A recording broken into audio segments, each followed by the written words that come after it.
Ladies and gentlemen, can I have your attention?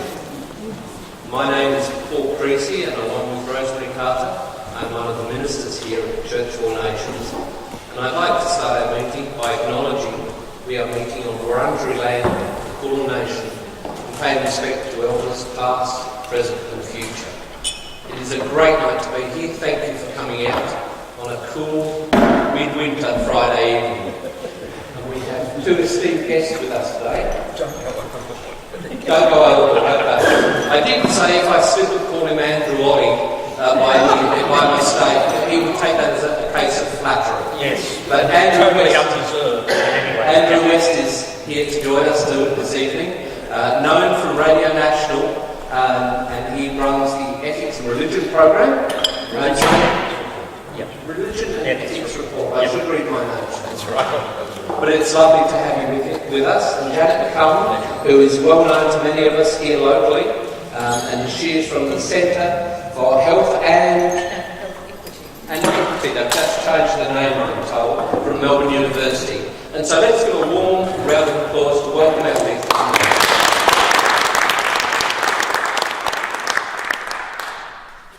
Tonight's lecture is brought to you from the Australia Dreaming process, and a number of people I want to say thank you to who've managed to make this night possible. And hopefully this will begin a whole series of talks over coming times that will be to do with public dialogue on religion and ethics. So we're very excited to bring you this evening tonight. We have got some papers around which are going to ask for your emails because we would like to stay in touch with you. So while you're listening, there are a couple of things I would like you to do. First, if you would like to keep some contact with us, sign up on our email list and then we can keep you in touch with what is happening. And the second thing I would like you to do is table groups, as our speakers are speaking, if you have any questions, to write them down. We will collect them up during the evening and then some of those questions we will pose during a question and answer time. But you've heard enough from me this evening, and I would like to start by asking you, Janet, if you'd like to kick off our meeting. Thank you. Thank you very much, and thank you very much all of you for coming.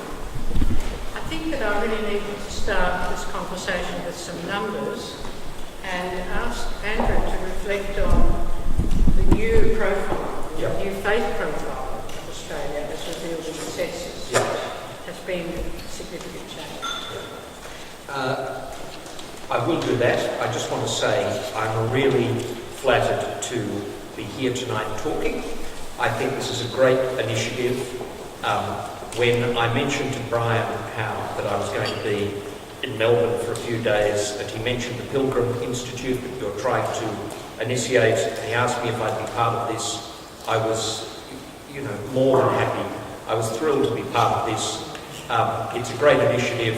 I should say I've known Brian for 23 years. He came to Sydney to give a lecture when he was still Deputy Prime Minister, and we've been dear friends for 23 years, so I'm so happy to be able to respond to Brian and Renata and their invitation, but also Paul's invitation and Rosemary's hospitality.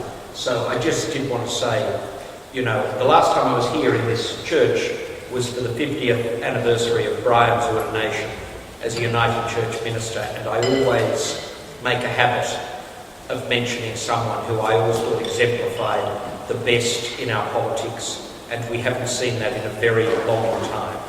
But I was thrilled to be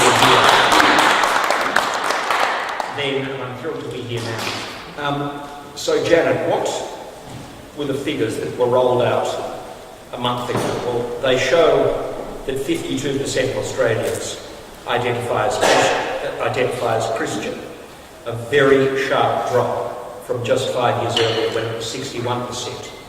I'd expected a drop in the number of people identifying as Christian. That was for two reasons. First of all, and we just can't escape it, the clerical sex abuse crisis has been unfolding for 5 years. When the census took place in the middle of 2016, it was at the height of the very damaging revelations about the Catholic Church. It was when some new allegations against a prominent clergyman were revealed on television. So this cannot help but inform people's thinking on this issue. The other logistical thing was that the option of saying that you have no religion went from the bottom of the list of options in the census to the top. That was after some lobbying by the secular groups. In a sense, we probably have a more honest picture of faith in Australia. I think there's still a lot to be optimistic about. And I think, in a sense, if 52% of Australians still identify as Christian after a blizzard of terrible revelations of fact, I mean, I'm not saying that they're anything but after a blizzard of those revelations, I think 52% is still a picture that gives some heart to people of faith. The biggest single group, of course, was the almost 30% who identified themselves as being of no religion.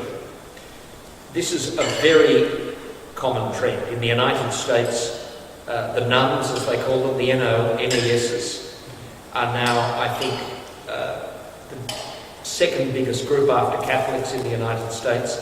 They're now the biggest single group. Of course, the people who say they have no religion aren't necessarily atheists or even agnostics. They're spiritual searchers. They're people who identify with no traditional religion.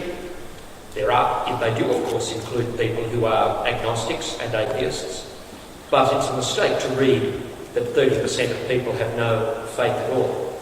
The biggest growing faith after Christianity is Islam, which is now, I think, at about 2.9%. The fastest growing faith is Hindu, which has almost doubled.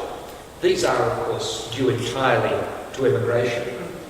And Buddhism has had an uptick as well. It's a very interesting statistic, though, about Buddhism. I can't comment about Melbourne, but I know that one of the fastest areas for the growth of Buddhism is in the inner suburbs of Sydney.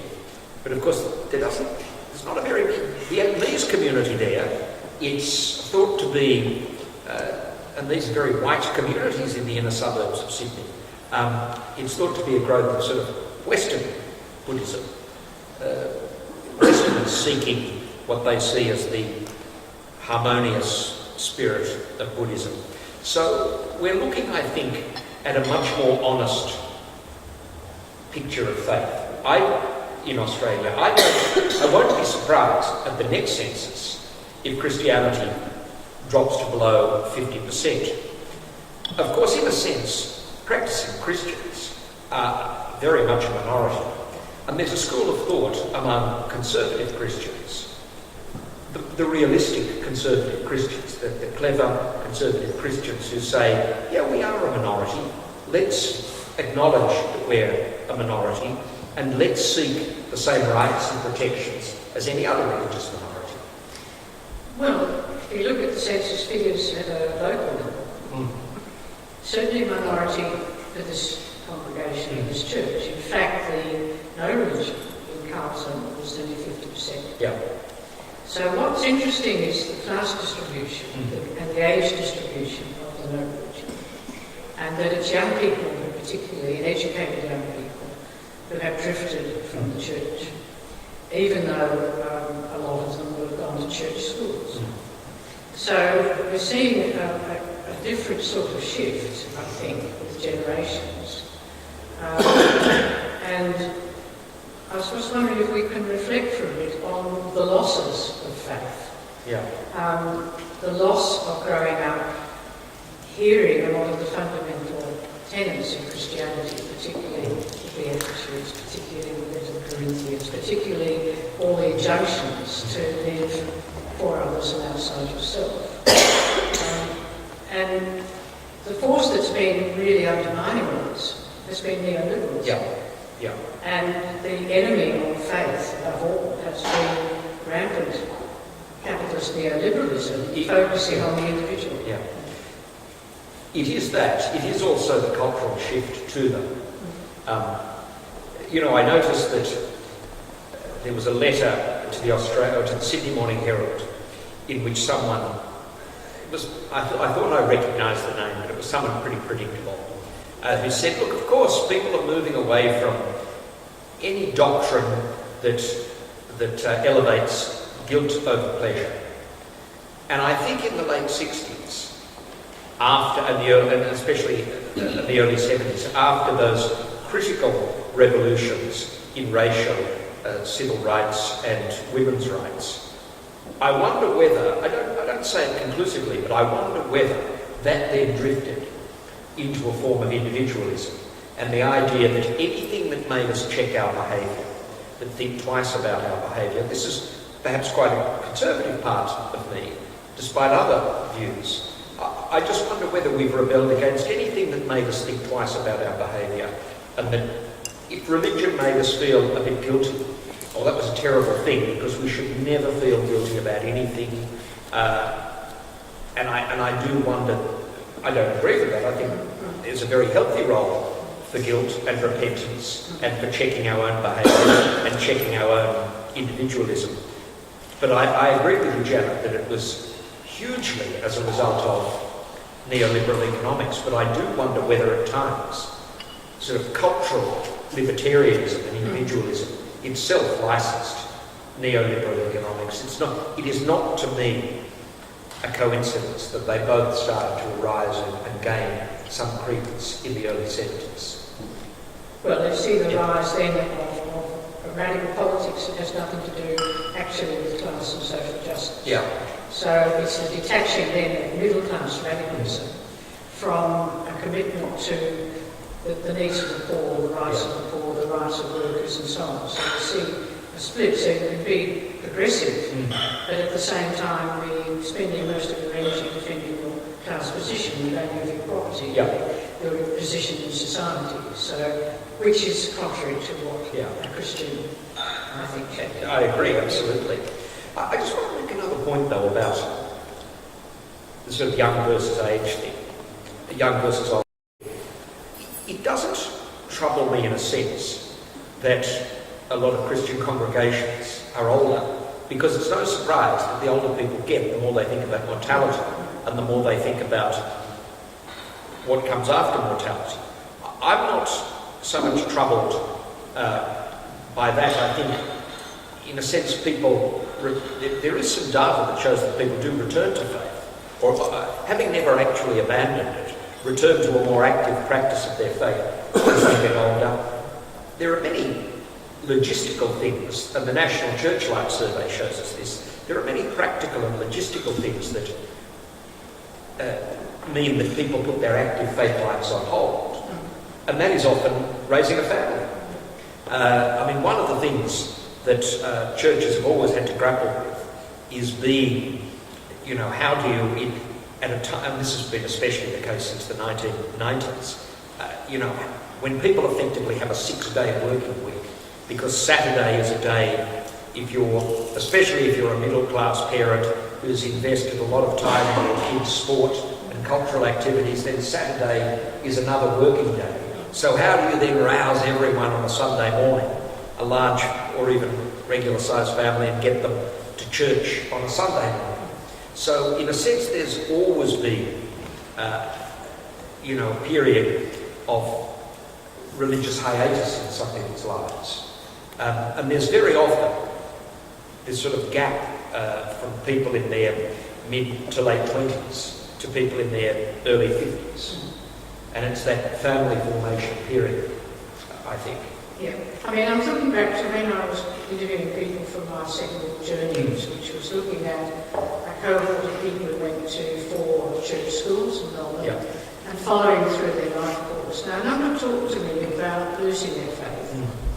And that the period, what tended to happen to them was that the 50s were an era which a lot of my generation's baby boomers sneered at, and I think very unfairly. But it was a period where, after 2 world wars, a terrible depression, people just sank with gratitude into the suburbs, into a peaceful life. And at the same time, it was a period of high idealism. So You've got Catholic Action, you've got the birth of the emergence of the DLP, you've got the left still strong but being weakened by the Cold War, but you've got a great deal of idealism, in fact, across the society. But you've also got sectarianism. But you've got sectarianism, but what people were saying was that suddenly by the 60s, and for a lot of people that I've been talked to, the crisis point was to get no more when their sons said they would not in this, wouldn't be very good for conscription. But the other one was the hanging of Ronald Bryan. But what they realised was that in fact they hadn't believed for a very long time. Yeah. And that the faith had gone much earlier, but they were keeping up the form. So what we saw die in the 60s was not so much faith, but church allegiance and church activity, which I think was a different thing. I think the loss of faith occurred earlier. I'm going to take you back further in time, because one of the things that fascinates me is the loss of heaven and the impact that had on the Victorians. Right. It's getting very high above my pay grade. But it was a catastrophe in a period when still people expected a number of their babies to die. They would expect that a number of their children, 10 or 11, would die. Fathers and mothers died suddenly. If you read Pepys, suddenly, Lady So-and-so's dead. I mean, people would die very suddenly. And heaven was the way that you cope with that. Now, the great story is of Charles Darwin, who, for one of the reasons he hesitated on writing The Origin of Species, was he was so terrified of his wife's grief, because they lost their favourite child, and her greatest comfort was that she would see her again in heaven. And he desperately wanted to believe that too, but heaven was gone. And the loss of heaven, which really is happening in the middle class by the 1890s, is a profound psychological shock to a culture. But World War I as well. And World War I as well. Radio National did this wonderful series back in 2014 on the 100th anniversary of World War I, and I contributed an episode about faith and World War I. And the very complex, interesting UK writer Peter Hitchens, brother of Christopher.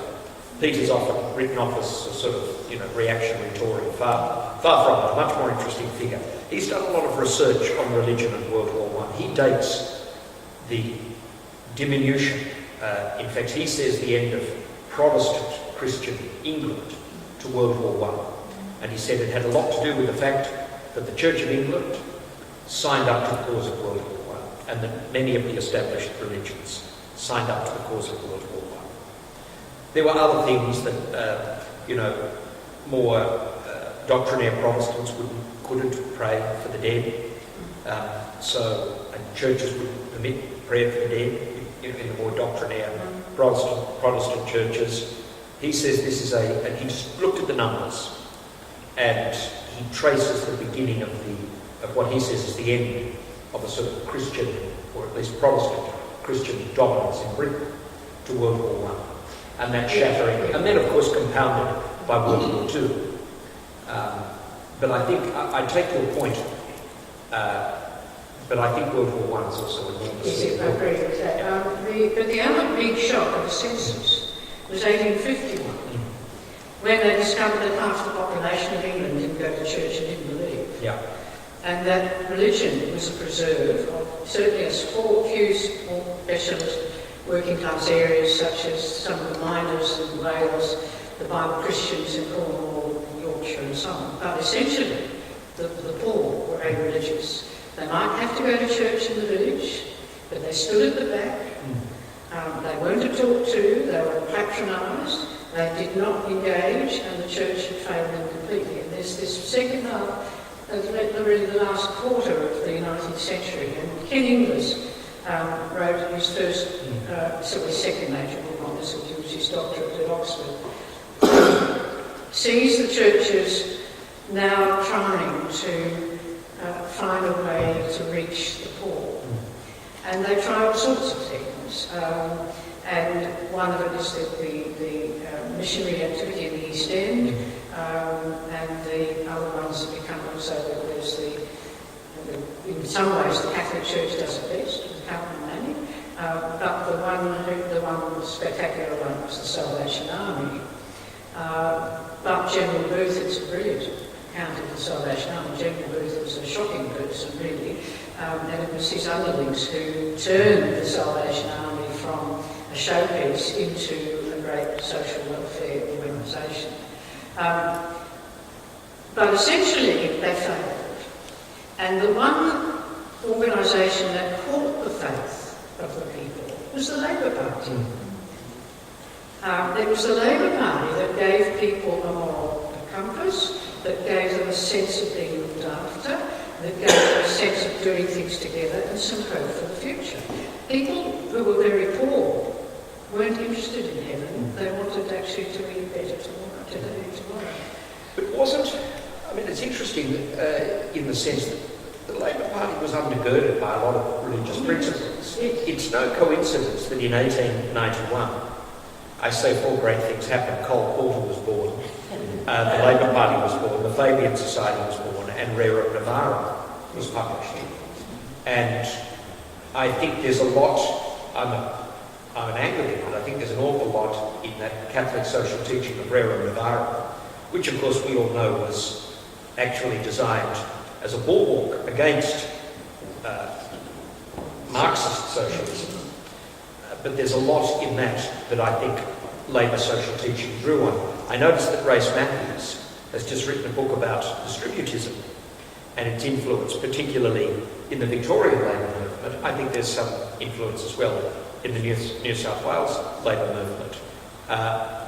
He says the figure of Cardinal Moran as well in the late 19th century in Australia was very similar to the influence of Cardinal Manning in the UK, and Manning marching in the East End in the Dockers, and Moran bringing some of that ideology here too.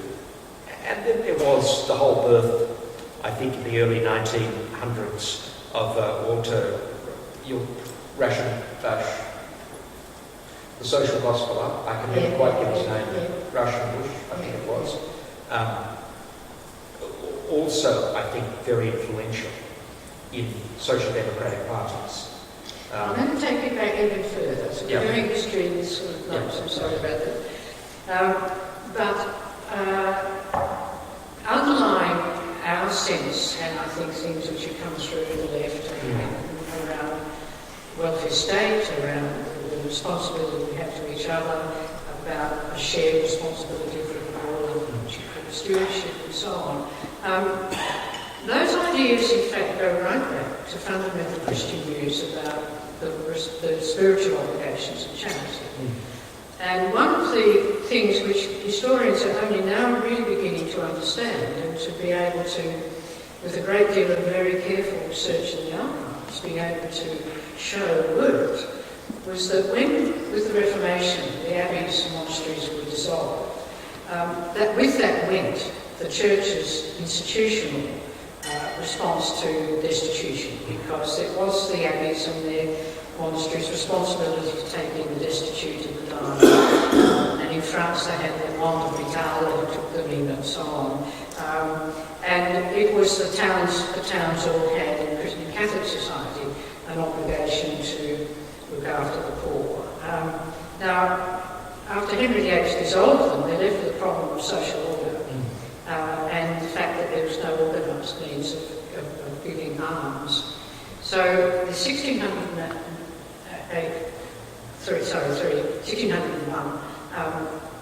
Poor Law Act effectively secularised the Christian virtue of charity. And did so with a tax, the poor rate, gosh. And the parish then became a sort of circuit parent.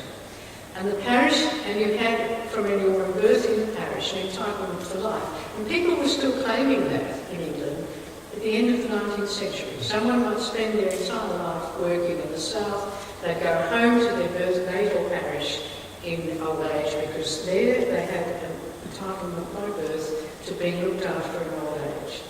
So the parish was required to look after orphans, bastards, which is why they would chase a woman who was going to give birth who was unmarried out of the parish, lest she be ever lost a child, or ever a charge upon the parish. But they were required to make sure that orphans and children whose parents couldn't provide for them got an apprenticeship. So most of the apprenticeship jobs in a village would be worked out in that way, the thatcher and even the apothecary and so on, and the blacksmith, and girls became blacksmiths even. People might become an apprentice domestic worker in a farm. And it took this civic period. It also provided nursing, it provided midwives, and it fed people who were sick and destitute, and it was meant to provide housing for the aged. So the almshouses you see all over England were part of that network. Now that, the historians are now saying, particularly led by what's known as the Cambridge group for studying population, is that this actually really did work. And that what it did was protect England and the English people during the worst part of what's now called the Little Ice Age, where in Europe plague was still happening, where the severe weather and famine, they had a massive growth in vagabonds. This protected the English people. And that, in fact, the Industrial Revolution didn't really owe its takeoff in England to the presence of coal and in the right places, because they had that in Belgium and so they had it all over the place in Germany and so on. And it didn't owe it to clever chaps in London coffee houses doing the maths of probability. It owed it to the fact that it had the best educated workforce in the world. And that right through the Midlands, there were all these skilled engineers who could invent things, machines. And there was this huge investment through the parish welfare system in human capital that gave England its great edge in the Industrial Revolution. And then in the 19th century, they went the other way and they stopped investing in human capital. They started taking it from the colonies, taking it from outside, and you get the great confinement because the poor of the parish level couldn't cope with the massive rise in population and urbanisation. But that Christian fundamental, and it's a Judaic one as well, of the obligation of charity, so that the Swedish friends who are socialists say Swedish socialism goes far more to Lutheranism than it does to socialist theory. In fact, the whole basis of our society has been based on this golden rule. And I know you've talked a lot with Morris Glassman. Yes. I wonder if you could tell us a bit about him and then how his thinking works. Yeah. Morris Glassman is an Orthodox Jewish fan of Catholic social teaching. He's a Labour peer. He's worked essentially as an organiser on the streets of London. And he essentially saw in the 1990s the shortcomings of the union movement in the UK, that the union movement, he thought, had become quite bureaucratised and was really unable to tackle things like the lack of a living wage. In fact, there was no legal minimum wage in the 1990s, really until Blair got in, and I'm not a fan of Blair, but they did introduce a legal minimum wage. That wasn't until 1998. So Glassman worked on the streets of London as an organiser, really a precursor to before Barack Obama. And Morris comes out of an old Labour voting Orthodox Jewish tradition in North London. His father ran a small toy shop. They used to make their own toys and sell them. The three pillars of their life were the Shore, the Labour Party, and Tottenham Hotspur. Sorry. No, sorry, you said Tottenham Hotspur and I like your wall. In the late 90s, he went to, after he graduated from Cambridge, he went to study in Italy, and there he discovered what he said was the great gift of Catholic social teaching, subsidiarity particularly, that is bringing as much power and responsibility down to the local level as possible. Also, he discovered the notion of Catholic social justice, of the primacy of the worker and of labour over capital, but also of free association, self-organisation on the part of the poor and the working class. He says that in some respects the welfare state has undermined, I mean it's very pro-welfare, but he says, look, in one sense it's undermined, and also this is the same with the bureaucratisation of unions, has undermined the self-organising capacity of the working class. He looks back at what he says is the exile tradition of the Labour Party in Britain, that owes more to Methodism and to Catholic social teaching than it does to Marxism, and he's trying to revive that with what he calls Blue Labour. That also involves a recognition that people who have conservative cultural and social values can quite easily have a lot in common on the economic front with other people on the left. He really feels that liberalism in all its manifestations, in its economic manifestations, in its cultural and social manifestations, has been quite corrosive of working class communities, but also middle class communities. And what he wants to do is create a Labour Party that is, and he has some allies like John Crumps, who's a member of the House of Commons. They want to create a Labour Party that's united around a common communitarian economic objective, but is much more pluralist when it comes to social and cultural questions. So that people who do have more traditional views of the family, more traditional social views, also find a home in the Labour movement. Because the reality is, and this is so true about Australia, people forget 40% of union members actually vote for the Liberals in this country. Except, I think, in 2007, when, because of work choices, when it was something like 72% of people voted Labor. So there's a very large group of people with culturally conservative values, but have a lot in common, very invested. And this was, in a sense, part of the, unintended, perhaps, result of Jeremy Corbyn. Corbyn actually appealed to a sufficient number. Well, he probably didn't intend to, because Corbyn is very metropolitan, North London, cosmopolitan, but he appealed sufficiently to enough culturally conservative Labour voters with an economic platform that was communitarian. So Maurice Glassman has been promoting the values of what he calls Blue Labour to have a more inclusive Labour Party. He believes strongly in a concept of mutual obligation. This is different from a sort of work for the dollar.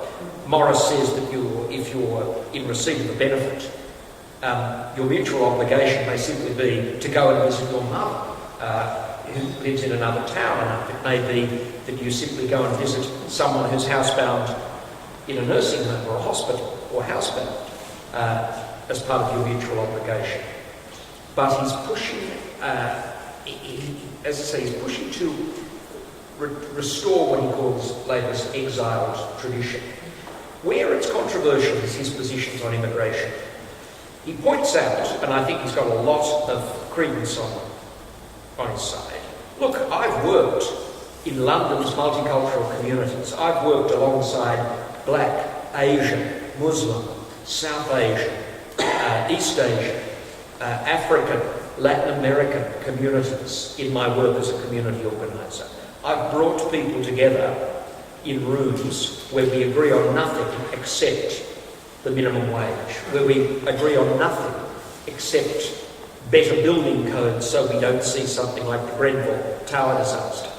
We look for the things that unite us rather than deliberately seek to work out, well, what do we disagree on, and then leave the room. He, like Brian, is a great fan of Saul Alinsky and the community organising model. And he points out Alinsky's great dictum. He says, a liberal is someone who leaves the room before the argument starts. So, so he sees a Labour Party and a broad Labour movement that recognises the place of faith, that recognises disagreement on social and cultural issues, but tries to say what do we agree on, and it's a more humane economic order that has its roots in a lot of faith. Well, if I can go back, the Australian Constitution is set up by the Fathers of Federation, makes us a secularist country. Yeah. We did not have an established church, and for that reason we were able to have a Jewish Governor-General in the 1930s that, in all sorts of fundamental ways, for instance, Jews were much more emancipated here than they were in Britain, in many respects. It also was there to ensure the religious freedom of Catholics. So we're a secular state. It's a bit naughty of the Parliament to have prayers, actually. Or if it's going to have prayers, people should be able to have their own prayers. So I'm wondering, now that we've now come to just not a multicultural but a multi-faith society, that maybe the separation of what belongs to Caesar and what belongs to God really has to be made very clear. Because I think one of the things that's gone wrong for the left and for politics is that middle-class people are still inclined to be missionaries. And they've gone from being religious missionaries to being social missionaries. And a great deal about professional life is, in fact, involved with being missionaries to others who somehow we're serving, but they're not of us. And there was a very strong element in the middle-class left about being these social missionaries.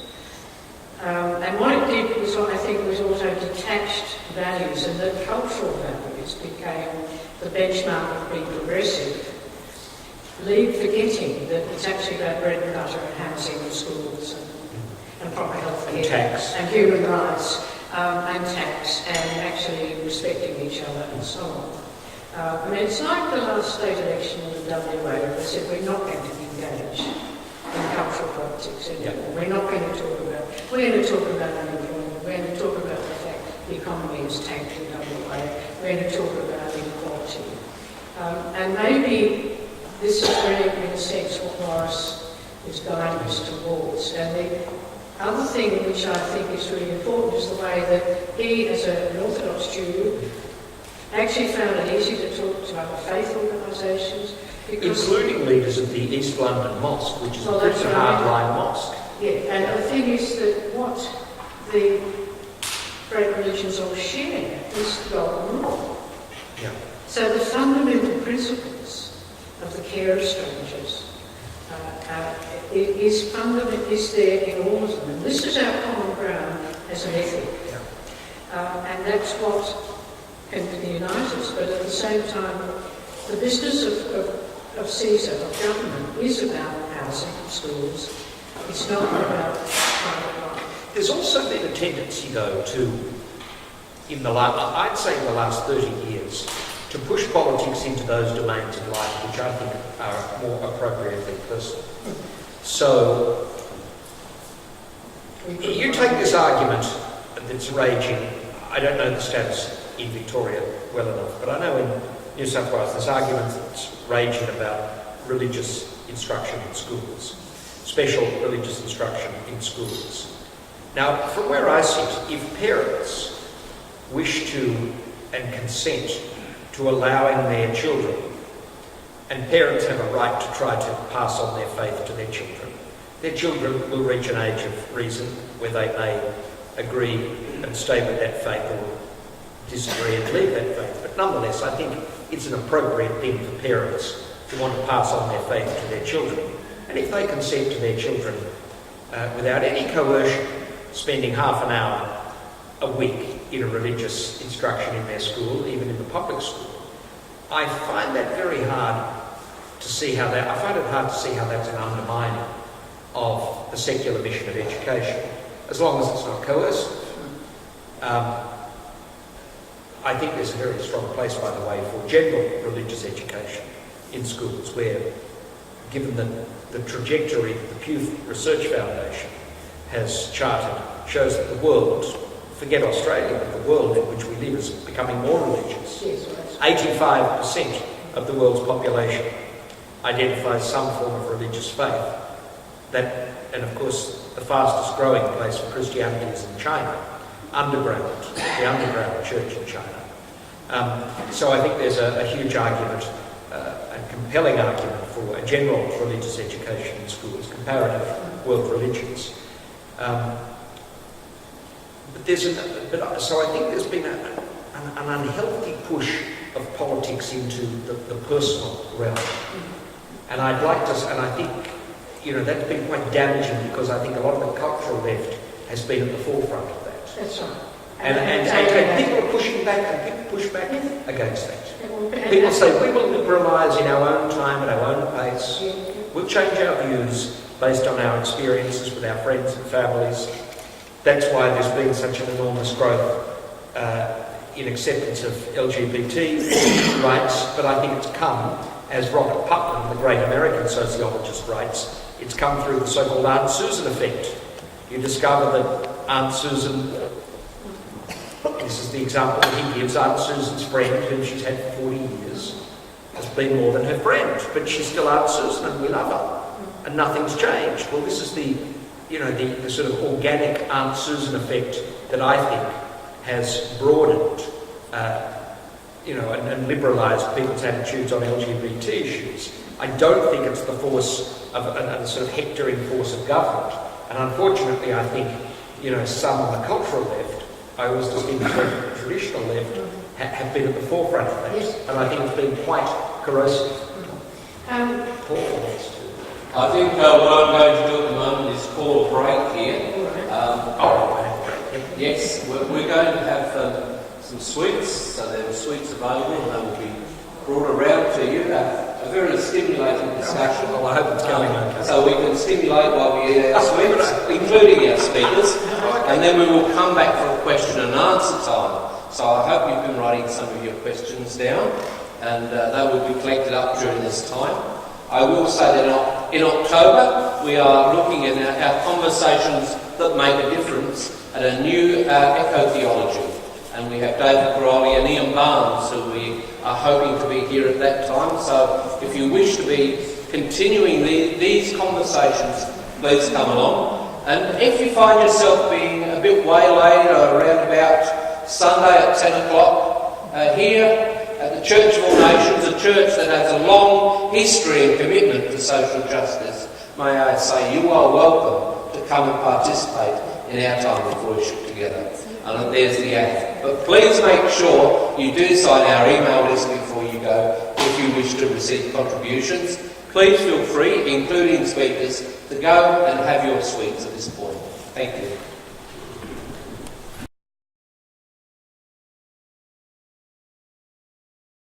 Come. Thank you, Andrew and Janet.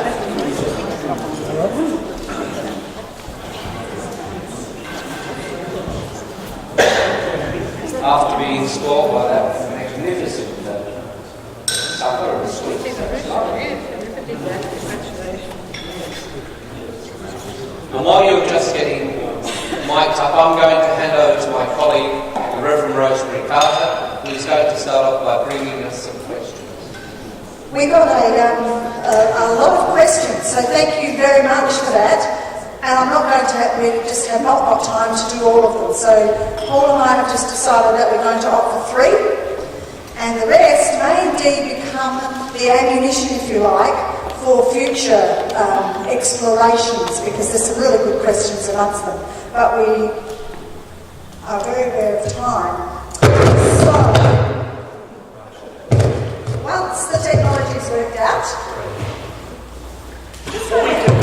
Truncate our answers and get through as many questions if you like. there are some pretty long ones sitting over there. Okay. All right. And these are, I've got a handful here, so we'll try these first. A couple of them are just yes and no answers, but I'm seriously hoping you're not going to do just the yes and no, all right? These are 2 that have come together. Should religions be represented by political parties or lobby groups? And is there something about religious perspectives in political life that make them uniquely valuable? I don't know how you can go first. Should religions be represented? Well, by political parties or lobby groups? Depends what you mean. I don't think it's healthy today to have a political party that's specific to a particular religion. I think that's pretty unhealthy. I think that it would be marvellous if more people of faith were involved in all of the political parties, but particularly the Labor Party, because it is the one, it is the alternative party of government, and people of faith have an enormous contribution to make. I think it's interesting. The strongest opponent today of a theocratic state is Pope Francis. He doesn't like what he calls confessional states. He doesn't like states that are officially Catholic or officially Lutheran or officially Christian. He believes, as I do, that the best form of religion has converts, not conscripts. So the answer is, I think political parties should seek to involve people of all faiths and none, but that does require the initiative of people of faith to join political parties, but not, by the way, as we so often have seen, simply to mobilise numbers. This is the argument that's going on in the New South Wales Liberal Party, being stacked by Protestant churches, by ethno-religious groups. So the answer to the question is, the first part was, should they be represented by parties or lobby groups? The answer is yes. And what was the second part of the question? The second one might go this direction, because you were talking in ways about the historical values formation. So is there something unique about religious perspectives in political life that make them significantly valuable? There are, but in a secularised way. I think that religious groups should not be lobbying. They can lobby on their own behalf for their own institutional needs. But the intrusion of organised religion in politics has been very damaging to democracy. There is a conflict, I think, between people taking their truth from a higher order and seeking to impose that on others who don't share it. I think that's actually antithetical to democracy. I think if people have faith in politics, it's the faith that shapes their own behaviour. But you're not in politics to affect other people's lives because of your faith.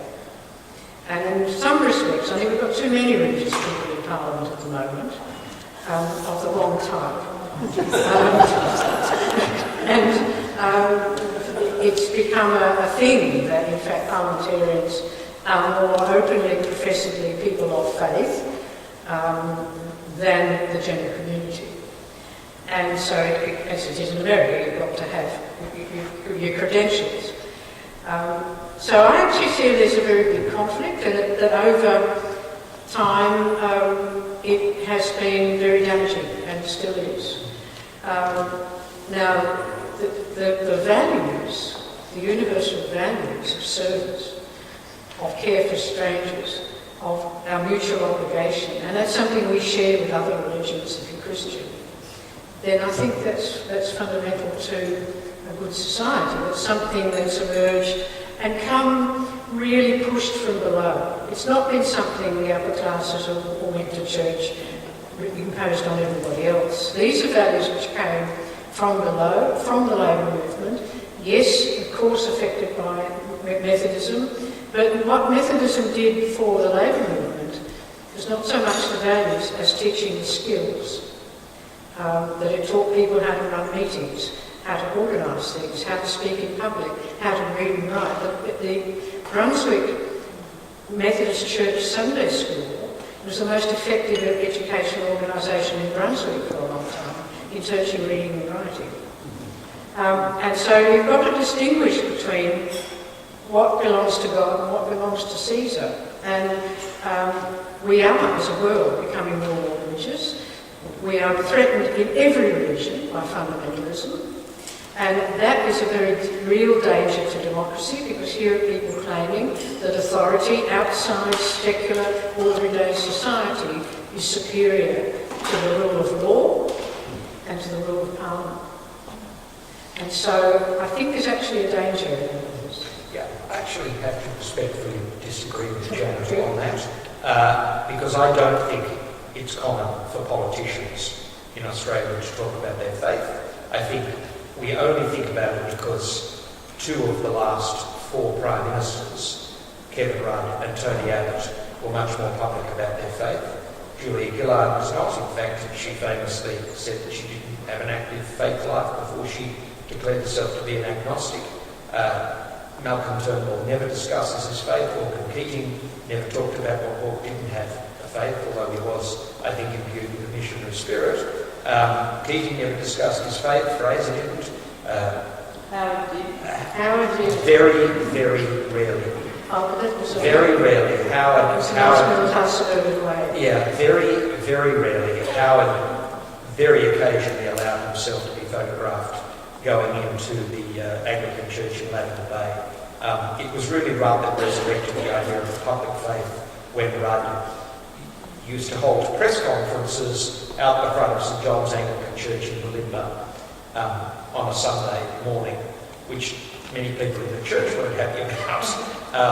Others were. They liked the fact that the Prime Minister was out there. I don't think it's quite true, Janet. I mean, I don't think... The Cabinet's pretty full of them, and there are a lot of very active Muslims and Christians in the Labour Party, the Parliamentary Labour Party. Yeah, but their faith has to be, but it has to be, but their discussion about their faith has to be extracted from it, to be honest with you. Well, I think it's interesting. I think Daniel Andrews is the first person I've heard say this, that he is a devout Catholic. Interestingly, his children go to the local Catholic school in Mulgrave, where they are the only white children in the school. That the Catholic schools have embraced Muslim children and students in a way that state schools have not. Maybe the Muslims have embraced Catholic schools. Maybe the Muslims have embraced Catholic schools. Yeah, they've been accepted, they weren't knocked back. But what he said is that I'm a devout Catholic, but I'm here to govern for all Victorians. So although he personally does not like abortion, he cannot, unlike Steve Braggs, act on behalf of what his own personal faith is. Now that was the first time I've heard someone make that distinction, and I think it's a healthy one. That actually leads me to one of the other questions, well I suppose it's 2 that are linked again. Both of you talked in different ways about the the need for a cooperative conversation, and I've worded that as rather than a competitive conversation. What are the strategies and the faith values, if you like, that can enable those conversations to occur in the public arena, so that we can have that conversation about doing to others as we would want done to us, or the reverse, not doing to others what we don't want done to us? I think we've got to start talking about it, and I think our politicians have to start talking about it. I was thinking, as I was talking to the point before, one of the things I know about Brian is that, we all knew you were a Methodist minister within the United Church, and you lived your faith, but you weren't Tony Abbott. And here we've got, I suppose it's ridiculous, but, Abbott is both the most militant Catholic in the Parliament and the most litigious, vexatious and aggressive individual in the Parliament, who's actually, almost on his own, brought down the standard of public debate in this country like no one else has. And you can date the collapse of confidence in the decency of Parliament to Abbott's attack as ascendancy to... Senator Howard didn't know the balance of power in the Senate. Yes, I know. And that, he had no right to hold the balance of power on the basis of his faith, in my book. Because you are there not just for yourself and your own triumph. I'm just saying that Abbott's not the first. No, I think what Janet was saying was that, correct me if I'm wrong, but I think what Janet was saying was the quality of the debate in terms of the way in which he expressed or didn't express the fundamentals of his Catholic faith. I don't think Caroline brought down the quality of debate. But if we can have a public, I think in having a public debate, I think we've got to actually talk much more openly about social justice. Can I say that in fact, Turnbull, a practicing Anglican? No, it's a Catholic. Yes, but he converted to Catholicism. And it wasn't that long ago. Well, you would expect that his colleagues, his Catholic colleagues in Parliament, would at least take some notice of that. Instead, they are his worst enemies. Oh, it's not the right sort of Catholic according to Kevin Andrews, I think. I mean, so you've got that part of the party. But So how do we, I asked this question of Andrew earlier, how do we generate that conversation and they encourage our politicians to have the conversation about do unto others as you would have them do unto you? well, you get them away from their press corps for a start, correct? The press corps is actually doing a huge amount of damage to public life by terrifying politicians into saying, oh, it's safe. The little 2-second grab. Yeah. And so this is also undermining confidence in public debate and discourse. But it's when people can break through that and talk about issues. I mean, I've just been floating an idea that you could abolish university fees, for instance, and abolish all the continuing debts, because the universities actually wouldn't lose any money, because the money's already gone to them. It's the government recovering it. And we know that now those debts will never be repaid, as they know in the United States and in the UK. So let's forget it. It lets us, people like me, my generation, who went to university on Commonwealth scholarships and teaching studentships, or who went even under the Whitlam era with no fees at all. Those of us that actually demographically been the generations that's really benefited from higher education, why don't we pay a levy on our tax to universities and businesses that employ a lot of graduates pay a levy over a certain size business to universities and to research as a contribution back to infrastructure which has made our lives really very much better, and we hope invested rather than leave all our estate to the university, which is what they want us to do. We pay more tax at this level, and we do it as an act of intergenerational justice, because we're taking the future from young people, we're stopping them from having homes, and they've got no careers. Now, as teaching at university, I'm very struck by the despair amongst even students at the University of Melb. And we've really now got to start doing something real about beginning to give something back and give them a chance. So that's the sort of dialogue I'd like to see. And I'm going to try and get it costed. I'm talking to Tanya about it. So the challenge you said was that that actually needed to begin with the politicians themselves. Janet's suggesting that there's ways of prodding them along. If you want to, look, if I wanted to Bill Shorten and Malcolm Turnbull to start talking about that golden rule, I'd offer them a platform, frankly, in an election context. On the religion report. Politicians almost never come on the program. Here's a challenge for you, Andy. Well, invitations are sent periodically, but this is, I think, further to my point about Janet. Most politicians do not want to discuss their personal faith. They're not out there. They're pushing it. The answer to your question is you offer them a platform in an election context. That's when everyone is paying attention. More people are paying attention. And you have to make it an attractive proposition that they both want to address this question of the golden rule. Not in the way, for example, that the Australian Christian lobby does, where it rates politicians and assesses them against various benchmarks that the ACL sets. The ACL has a perfect right to do that, by the way. I'm a pluralist, I've got an absolute right to do that. But you offer a different kind of platform to talk about the golden rule, where they don't, because politicians don't want to talk about whether they pray, they don't want to talk about whether they went to Sunday school, but they may wish to talk about that fundamental principle. But I think it needs to be done in an election context. Yeah.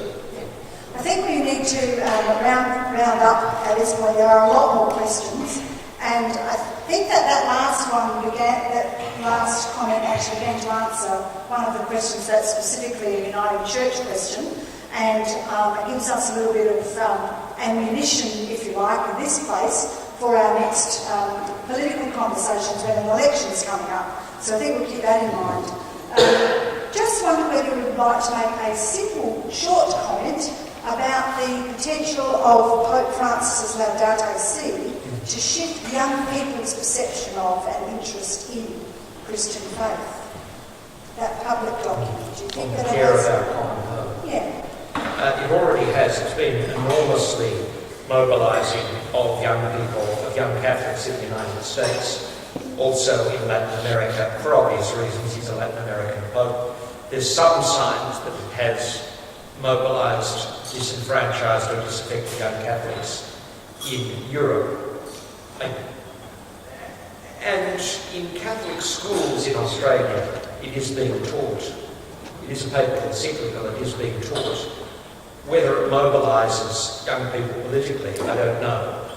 But, I mean, it really does show if you read it, and I've read it, it's not just about climate change.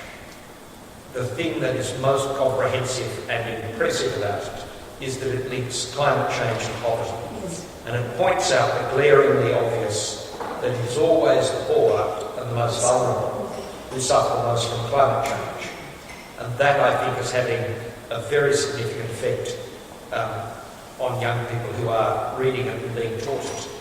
There's pushback in the United States. A lot of more conservative bishops are pushing back against it being taught in Catholic schools in their diocese in the US. I think in Australia, I spoke to someone about it, it is being taught in Australian Catholic schools. I can't really speak about what's happening in Catholic churches. I just point out, I looked at the census, only 12% of the people in Flemington are Catholic now, only 10% of the people in North Melbourne.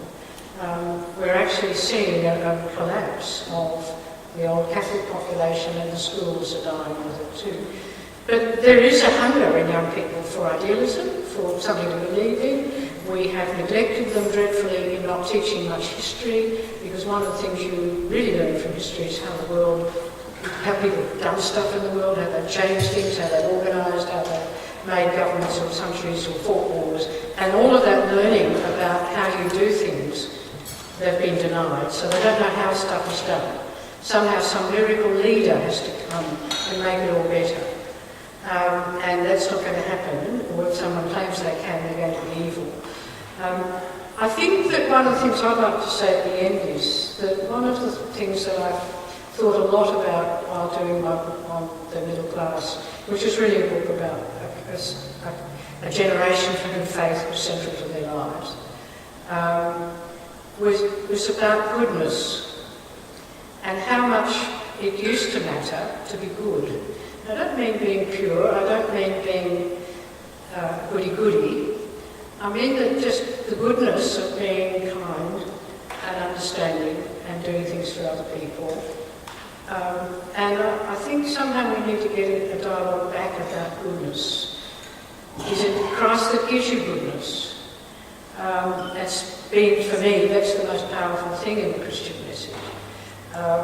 And for living for religion and politics, for me, it's people doing what Brian did, which is just simply to live your religion, your faith in the political realm, in the fact that we live still in a secular, multicultural, multi-faith society, and that we all live our own faith, but there are things that belong to Caesar, which are the things we share in the public realm. Thank you. Thank you for a stimulating evening with lots more questions that we cannot tackle tonight. And I would just like to say thank you very much for taking the risk of coming and sitting amongst people here this evening. It's been really great. So.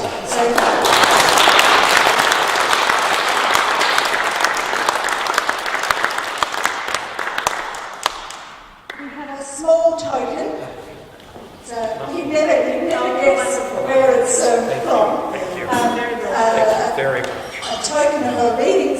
I think we must have shares in readings in this congregation.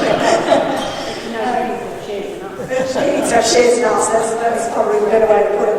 But thank you again for coming and being with us on this evening. Thank you to all of you who have braved the cold night. It hasn't been cold in here, it's been quite warm, and we have to face the cold weather as we leave from this place. We hope part of the purpose of this is to stimulate conversations amongst ourselves for the future, and so that we can then move that into the next conversation. The next that we will be having is in October, and it will be around eco-theology, and so far it will be a slightly different conversation next time, but the conversation will be with David Carolli, Professor David Carolli, who is an ecologist, and also Ian Barnes, who has been the senior lecturer in Western Australia, Murdoch University, around science and technology. But his passion is really around ethics and sustainability in an environmental and a technological age. So it'll be very interesting having those. And there will be another person as well that we have not yet identified, but that is in the wind. And that will be in October. The date is yet to be confirmed, but if you have put your names on the mailing list, then you will get the information for that. I'd like to thank again the people who have helped set up, and I'm going to name some on this occasion because they've done a fair bit of work. Paul Madden, who's busily working now, and his assistant, Joel, who has another job in our life. Thank you very much for your help. Jenny, who has been part of the providing of the food tonight. Greta Bird, who isn't here, but she was the maker of the tiramisu. And Anne Yee and others from the staff here today who also set up. Someone's just turned my sound off. That's a hint. No, thank you to all of you.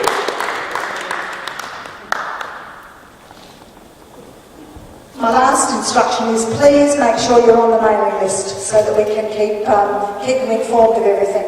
And good night. May you go from this place in peace.